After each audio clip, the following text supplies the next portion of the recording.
Oil India দুলীয়াজানৰ ফালৰ পৰা নতুনকৈ এখন ভেকেন্সিৰ নটিফিকেশ্যন মুকলি কৰি দিয়া হৈছে। এই যিটো ভেকেন্সি ওলাইছে এই ভেকেন্সিটো অইল ইণ্ডিয়া হায়াৰ ছেকেণ্ডেৰী স্কুলৰ ফালৰ পৰা ওলাইছে।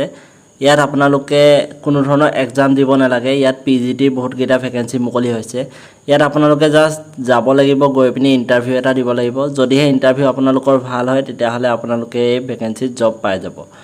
ইয়াৰ যদি এলিজিবিলিটি ক্ৰাইটেৰিয়াৰ কথা কওঁ, প্ৰথম যিটো ভেকেন্সি ওলাইছে কণ্ট্ৰেকচুৱেল বেচিছৰ ভেকেন্সি হয় গোটেইকেইটা। প্ৰথম ভেকেন্সিটো হৈছে গ্ৰেজুৱেট টিচাৰৰ আৰ্টছৰ কাৰণে। এই ভেকেন্সিটো ওলাইছে oil India higher secondary school দুলীয়াজানৰ ফালৰ পৰা। ইয়াৰ কাৰণে আপোনালোকৰ বেচেলৰ ডিগ্ৰী যদি আছে আৰ্টছত তেতিয়াহ'লে আপোনালোকে এই ভেকেন্সিত এপ্লাই কৰিব পাৰিব।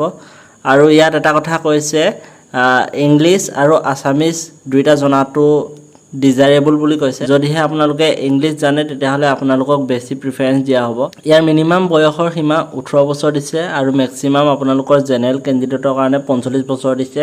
আৰু ইয়াৰ যিটো চেলেৰি হয় ফিক্স চেলেৰি আপোনালোকক 21,450 টকা প্ৰতিমাহে দিয়া হ'ব।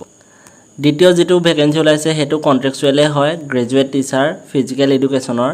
এইটো Oil India higher secondary school দুলীয়াজানৰ ফালৰ পৰাই ওলাইছে। ইয়াৰ কাৰণে আপোনালোকে ফিজিকেল এডুকেশ্যনত গ্ৰেজুৱেশ্যন যদি আছে তেতিয়াহ'লে আপোনালোকে এপ্লাই কৰিব পাৰিব। আৰু ইংলিছ যদিহে আপোনালোকে জানে তেতিয়াহ'লে আপোনালোকক বেছি ডিজাইৰেবল বুলি কৈছে। বয়সৰ সীমা ছেমেই থাকিব আৰু ইয়াৰ আপোনালোকৰ চেলেৰিও ছেমেই হয়, 21,450 টকা ফিক্স চেলেৰি হয়। আৰু ৰিজাৰ্ভেশ্যনৰ কথা যদি কওঁ, এই যিকেইটা ভেকেন্সি ওলাইছে দুইটা ভেকেন্সি আনৰিজাৰ্ভ কেটেগৰীৰ কাৰণে হয়। সকলোৱে ইয়াত এপ্লাই কৰিব পাৰিব।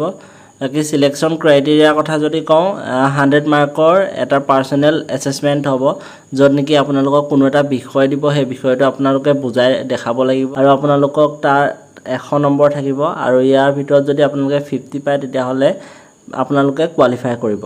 আৰু আপোনালোকৰ সেই যিমানটো মাৰ্ক পায় তাৰ ওপৰত বেছ কৰিয়ে মেৰিট লিষ্টখন মাৰা হ'ব। আৰু যি ৰিক্ৰুইটমেণ্ট প্ৰচেছ, যি ইণ্টাৰভিউ হ'ব, ইণ্টাৰভিউ 7 ছেপ্টেম্বৰ তাৰিখে হ'ব।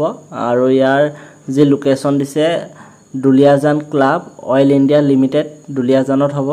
আৰু আপোনালোকৰ যিমানখিনি ডকুমেণ্ট আছে গোটেই ডকুমেণ্টখিনি আপোনালোকে জেৰক্স কপি আৰু যিখিনি অৰিজিনেল কপি গোটেইখিনি আপোনালোকে লৈ যাব। আৰু লগতে ইয়াত এটা চেম্পল দিছে CV কাৰণে, আপোনালোকে PDF-টোত পাই যাব। CV-খন আপোনালোকে যেনেকৈ বনাব, ইয়াত যিটো চেম্পল দিয়া আছে চেম্পলটোৰ ওপৰত বেছ কৰি পিনে আপোনালোকৰ যিখন বায়'ডাটাখন বনাই নিব। বাকী ভিডিঅ'টো ইমানখিনি আছিলে। যদিহে ভাল পালে ভিডিঅ'টো লাইক কৰি দিব আৰু চেনেলটোত যদি প্ৰথমবাৰৰ কাৰণে আহিছে ছাবস্ক্ৰাইব কৰি থ'বলৈ নাপাহৰিব। Thank U.